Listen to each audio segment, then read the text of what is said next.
السلام عليكم ورحمة الله وبركاته. بصوا بقى، ده انتوا بقى تقولي لي كده يا تكات ويا حركات ويا نونو. عامله لكم اكله تحفه النهارده وعجبت ولادي جدا ومعرفوش ان الطبق ده ايه. طبعا بقى حذروا فزروا الطبق ده معمول ايه. اللي هيشوفه هيقول عليه رز بسمتي، انما ده مش رز بسمتي. عملت جنبه فراخ، وعملت جنبه صوص فراخ بالبصل والفلفل والطماطم. بصوا، اللي هيشوفه هيقول رز بسمتي، انما ده مش رز بسمتي.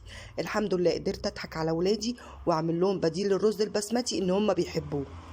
بصوا، اللي هيعرف بقى يكتب في الكومنتات ده ايه، وان شاء الله باذن الله هنزله لكم بكره. الطريقه هتعجبكم جدا، الفكره اقتصاديه جدا جدا وموفره. بصراحة من طعمه الحلو عيالي معرفوهوش، الحمد لله.